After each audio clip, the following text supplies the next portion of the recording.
বহু প্রতীক্ষার পর অবশেষে বড় সুখবর মিলল। সৌদি আরবে ঈদ কবে, মঙ্গলবার নাকি বুধবার? তারপর ভারত ও বাংলাদেশে কবে পালিত হবে খুশির ঈদ? এইমাত্র সৌদি আরব থেকে কি সুখবর দিল চাঁদ দেখা কমিটি? সবই বিস্তারিত জানিয়ে দেব এই ভিডিওতে।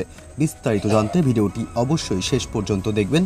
আর সবার আগে সবার প্রথম পরবর্তী নতুন আপডেটগুলি পেতে আমাদের ইউটিউব চ্যানেলটি সাবস্ক্রাইব করে আমাদের সঙ্গে থাকবেন। চাঁদ দেখার উপরেই বরাবর নির্ভর করে মুসলিম ভাই বোনেদের প্রধান পার্বণ ঈদ উল ফিতর।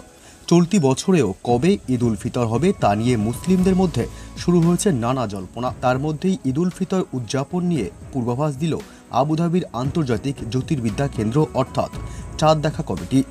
রমজানে রোজার শেষ, আসছে খুশির ঈদ। ইসলামী রীতি অনুযায়ী রমজান শুরুর 29 দিনের মাথায় চাঁদ দেখা হয়। যদি ওই দিন চাঁদ দেখা যায় তাহলে পরের দিনই ঈদ উদযাপন করা হয়, না হলে 30টি রমজান শেষে ঈদ পালন করা হয়। বেশ কয়েকটি দেশে এখনও 2 দিন ধরে ঈদ পালন করা হয়।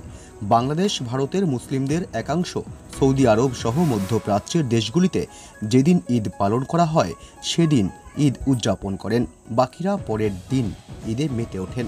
এদিকে 1-2 করতে করতে বিদায়ের পথে পবিত্র রমজান মাস। বিশ্বের মুসলমানরা এখন প্রস্তুতি নিচ্ছেন পবিত্র ঈদ উল ফিতরের।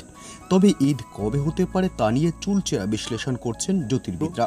ইসলামের প্রাণকেন্দ্র সৌদি আরবে মঙ্গলবার ঈদ হবে কিনা তা জানতে স্থানীয় বাসিন্দাদের পবিত্র শাওয়াল মাসের চাঁদ দেখার জন্য আহ্বান জানিয়েছেন দেশটির সুপ্রিম কোর্ট। কাতার ভিত্তিক সংবাদ মাধ্যম আল জাজিরা জানিয়েছেন, আন্তর্জাতিক জ্যোতির্বিদরা গণনা বলছে সৌদি আরব সহ তার পার্শ্ববর্তী দেশগুলোতে বুধবার তথা 10ই এপ্রিল পবিত্র ঈদ উল ফিতর অনুষ্ঠিত হবে। চন্দ্রবর্ষ হিসাবে প্রতিটি মাসই 29 অথবা 30 দিন হয়ে থাকে। সেক্ষেত্রে এবছর রোজা কতটি হবে তা নির্ভর করছে চাঁদ দেখার ওপরে। সৌদি আরব তথা মধ্যপ্রাচ্যের দেশগুলোতে আজ 29টি রোজা।